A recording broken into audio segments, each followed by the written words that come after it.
Bonjour à tous et bienvenue pour cette nouvelle vidéo des mémoires d'Adrien.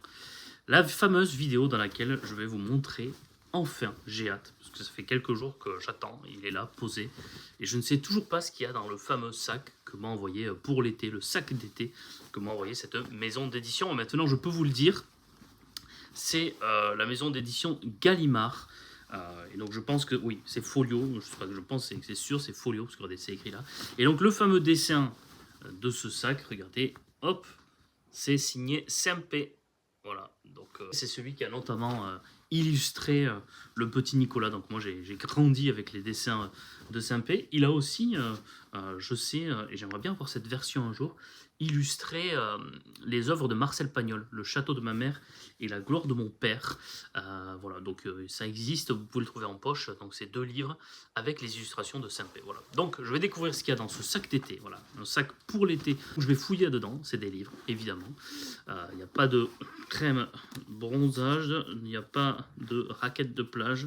Donc tout le reste est à fournir soi-même pour aller à la plage. Mais c'est le sac parfait pour aller à la plage parce que oui, c'est le format idéal. Vous mettez une petite serviette dedans, des bouteilles d'eau, la crème solaire, tout ce qu'il faut pour aller à la plage. Et attention, si un jour vous allez à la plage en Bretagne, n'hésitez pas et n'oubliez surtout pas de mettre de la crème solaire parce qu'on croit qu'il n'y a pas de soleil et il y en a. Voilà. Donc pour ceux qui feraient des malins et qui se diraient il n'y a pas besoin de crème solaire en Bretagne, vous allez attraper des coups de soleil. Voilà, ça c'était le petit conseil hors littérature. Alors, premier livre que je découvre dans ce sac d'été, c'est un livre de Anne-Laure Bondou. Nous traverserons des orages. Voilà, donc je ne connais pas, évidemment. Alors je vais vous lire, hein, le quatrième de couverture. Voilà, je vous montre bien l'écran. Qu'est-ce que nous dit l'étiquette? Une éblouissante saga familiale qui tient en haleine, par elle, et une fresque historique captivante et puissante, rien que ça, par Télérama. La famille Balaguer, le silence et les regrets se transmettent de génération en génération, espérant briser le cycle des violences qui en découlent. Olivier retrace l'histoire de sa lignée depuis 1914, là où tout commence, dans une ferme du Morvan. Au Chaume, quand la Grande Guerre éclate, Anzem, qui s'apprêtait à devenir paysan comme son père, est contraint de prendre les armes. En son absence, son frère cadet se substitue à lui dans les champs et jusque dans les bras de sa jeune épouse. Effectivement, une fresque familiale. Alors, quelqu'un qui fait un peu l'histoire de sa famille jusqu'au début du XXe siècle, je dirais que c'est un peu à la mode en ce moment, ce genre de livre. Donc il faut quand même qu'il soit vraiment bien fait pour se démarquer. Mais pourquoi pas, pourquoi pas. Un peu long, parfait pour l'été, ce genre de saga familiale, c'est vraiment le genre de livre parfaitement adapté à l'été. Donc on comprend pourquoi les éditions Folio l'ont mis dans ce sac d'été. Voilà, donc écoutez, ça va peut-être faire partie de mon programme estival. Je vais voir. Après, autre livre que l'on découvre, Caroline O'Donoghue, je ne sais pas du tout comment le prononcer, L'affaire Rachel. Alors là, on nous dit le phénomène TikTok. Regardez, voilà la couverture. En 2010, alors que l'Irlande s'enlise dans la crise, Rachel et James commencent à travailler dans la même librairie de Cork. Ah, elle doit financer ses études de lettres, lui rêve de devenir scénariste. Ils partagent le goût des plaisanteries très privées et des soirées au pub. Se liant d'amitié, ils aménagent dans une maison délabrée de Shandon Street. Lorsque Rachel entreprend de séduire son charismatique professeur de lettres, auteur à ses livres perdus, elle peut compter sur James. Ils organisent pour lui une signature à la librairie, mais la soirée ne finit pas comme prévu. Oula, ça a l'air particulier. Mais pourquoi pas, là aussi, une lecture d'été qui sort un peu de ce qu'on a l'habitude de lire. Pourquoi pas, voilà. L'affaire Rachel par Caroline O'Donoghue, que je rappelle, apparemment, le phénomène TikTok. Est-ce que vous en avez entendu parler? Moi, pas du tout. Donc, on verra bien. Mais c'est vrai que pour l'instant, c'est des lectures qu'on peut, je pense, un peu plus, pas légères, mais un peu plus faciles à lire, fluides. Je vois qu'il y a des chapitres courts. Hein, je suis à la page 236, là on est déjà au chapitre 18. Donc ça a l'air d'être des chapitres courts. Et les chapitres courts, comme j'avais déjà dit, c'est plutôt adapté à cette période estivale où vous lisez un chapitre de temps en temps. Il fait chaud, hop, petit chapitre. Donc je prends le prochain. Ça, c'est un conseil assez absurde. Le prochain, il y avait une étiquette, mais elle est partie. Je vais la prendre.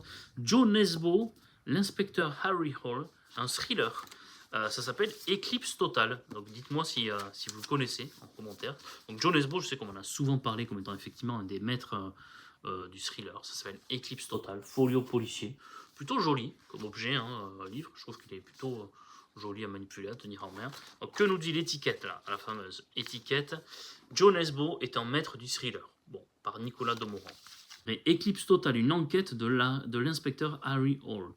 À Oslo, les corps mutilés de 2 femmes sont découverts à quelques jours d'intervalle. Bon, c'est toujours un peu glaçant, hein, ce genre de résumé. Suspecté par la police, un magnat de l'immobilier charge son avocat d'engager un détective, le meilleur pour le disculper. Harry Hall, qui a quitté les forces de l'ordre, serait l'homme de la situation s'il était en train de se saouler à l'autre bout de la planète dans un bar de Los Angeles en compagnie d'une amie lourdement endettée. Pour la sauver, Harry accepte l'offre de l'avocat. Il a 10 jours devant lui pour rentrer au pays, affronter ses démons et démasquer un des tueurs les plus macabres qui lui a été donné de croiser en ce bas monde. Waouh, c'est ouais, là aussi parfait pour l'été, un petit thriller, pourquoi pas. En tout cas, je trouve que c'est une bonne idée. Et enfin, le dernier, parce que là je vois qu'il n'y en aura pas d'autres. Le dernier. Ah, je ne connaissais même pas cette édition. Ah ben c'est une nouvelle édition de ce livre, Le Seigneur des Anneaux. Vous connaissez mon amour, ma passion pour cette saga, pour cet auteur. Donc là, c'est le tome 1. On voit bien que c'est la nouvelle traduction, parce que c'est écrit La Fraternité de l'Anneau. Je dirais que la couverture, on ne comprend pas forcément de suite qu'on a affaire au Seigneur des Anneaux. Je ne sais pas ce que vous en pensez. Elle n'est pas forcément jolie. Le derrière, c'est classique. Un anneau pour les dominer tous, voilà, avec ce symbole elfique. En revanche, ce qui fait la force là, de ce que je vois là, depuis que je le manipule, c'est la tranche. Et là, c'est somptueux. Regardez comment c'est beau. C'est magnifique. Donc les 3 alignés, ça doit être quelque chose, hein. Alors, je ne vais pas le relire cet été, parce que je l'ai lu l'année dernière. Je l'ai relu l'année dernière. Donc je ne vais pas le re-relire là. Mais en revanche, c'est un immense conseil que je vous fais. Et dans cette belle édition folio, franchement, ça vaut le coup parce que ça donne envie d'avoir les 3 alignés comme ça. Regardez comment c'est beau là. C'est brillant, c'est beau. Et il y a à l'intérieur un très beau marque-page. Avec le Seigneur des Anneaux et derrière le fameux texte qui a écrit sur l'anneau. Hein, un anneau pour les dominer tous, un anneau pour les trouver, un anneau pour les amener tous.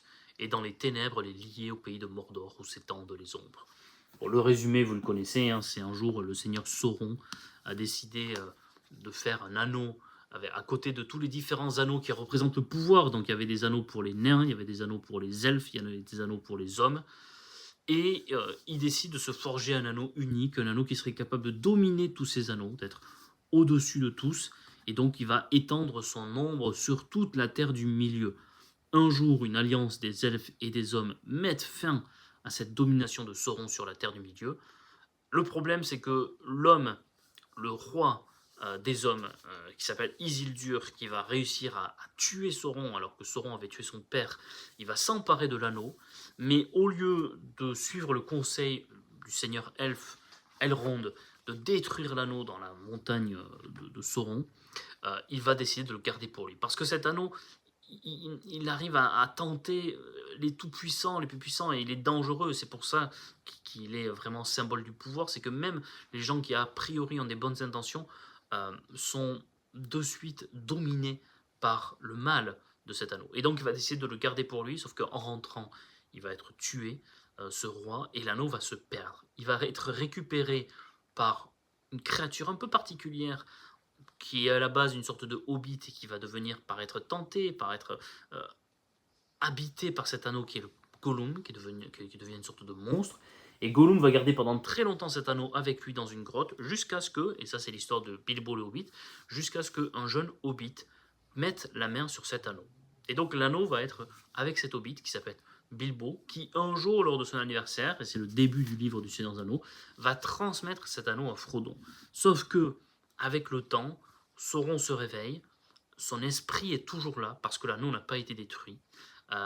Et donc, il va apprendre, il va comprendre que son anneau a refait surface. Parce que Bilbo, parfois pour jouer, va le mettre sur lui. Et le fait de mettre un anneau sur soi, ça vous fait disparaître. Frodon également, à un moment donné, va le faire. Et donc, petit à petit, le mal va se réveiller. Et ils vont vouloir mettre la main sur cet anneau. Et donc, il va envoyer à la suite et à la recherche de cet anneau des hommes à lui. S'il arrive à remettre la main sur cet anneau, il va peut-être reprendre le pouvoir sur la terre du milieu. Donc, Frodon, qui est un jeune hobbit qui n'a rien demandé, va devoir partir à la quête, va devoir partir dans une mission très spéciale qui est d'aller apporter cet anneau à des gens plus compétents que lui, des elfes, des hommes, des nains qui vont eux savoir quoi en faire. C'est tout l'histoire, donc le début en tout cas de l'histoire du Seigneur des Anneaux, qui est un livre extraordinaire. Il y a des poèmes dedans qui sont d'une beauté saisissante, des chants magnifiques qu'il n'y a pas dans le film, des moments très contemplatifs, des moments de description de la nature, des moments d'aventure. C'est vraiment l'histoire d'un voyage, le Seigneur des Anneaux. On assimile ça à des combats parce que c'est vrai que les films, qui sont des chefs-d'œuvre de Peter Jackson, ont fait de Seigneur des Anneaux plutôt des films d'action. Il y a évidemment beaucoup d'action dans le Seigneur des Anneaux, mais ce qui m'a choqué lorsque je l'ai relu, et que je n'avais pas forcément perçu lorsque je l'avais lu une première fois à 10 ans, c'est à quel point c'est un livre sur le voyage surtout. L'histoire d'un aller et l'histoire d'un retour. Et c'est très beau, et c'est très contemplatif, il y a de très belles scènes, et encore une fois, il y a des poèmes, si on vous les lisait sans vous dire qu'ils sont de Tolkien, ben on serait surpris, on se dirait que c'est écrit par les plus grands poètes de tous les temps. Bon, voilà pour ce sac estival. Mais écoutez, c'était très beau, c'était très chouette. 4 livres très éclectiques, une saga familiale, historique, une affaire d'été, une affaire, je sais pas trop exactement qu'est-ce que ça peut être, cette histoire entre cette jeune étudiante en lettres, ce professeur qui écrit, ça m'intrigue, en tout cas, tout ce qui concerne l'univers des livres, moi je vais le lire. Un thriller, un peu glauque, mais pourquoi pas, et puis de la fantasy. Donc de très bons choix par les éditions Folio qui ont composé voilà, une belle petite sacoche pour l'été. Bien voilà, cette vidéo est terminée. Donc une belle composition envoyée par les éditions Folio avec ce beau sac à amener à la plage. Voilà, donc avec ce beau dessin.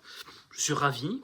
Il y a des livres que j'aime beaucoup, donc je ne relirai pas Le Seigneur des Anneaux, mais les autres, ça sort un petit peu, et ça me sort un petit peu de ma zone de confort, de ma zone de lecture habituelle, donc pourquoi pas faire partie de mon programme de lecture, et que je vous conseillerais peut-être également dans la vidéo qui va bientôt arriver, où moi-même je vais vous composer un sac de plage, où je vais vous proposer entre 10, 15, 20, je ne sais pas, il y aura pas mal de livres que je vais vous proposer, comme ça vous pourrez piocher à l'intérieur de ma vidéo de conseil, ma vidéo de conseil de lecture que je sais qui est attendue, on m'en a parlé encore récemment au travail. Quand est-ce qu'il va y avoir ta vidéo de conseil de lecture pour l'été? Elle va arriver, elle est en pleine préparation. Promis, voilà, prenez soin de vous, lisez des livres et à très très bientôt sur cette chaîne des Mondriens. Je suis tout fou, je suis prêt pour aller à la plage, en plus il fait chaud, donc c'est parfait pour aller à la plage. Allez, ciao.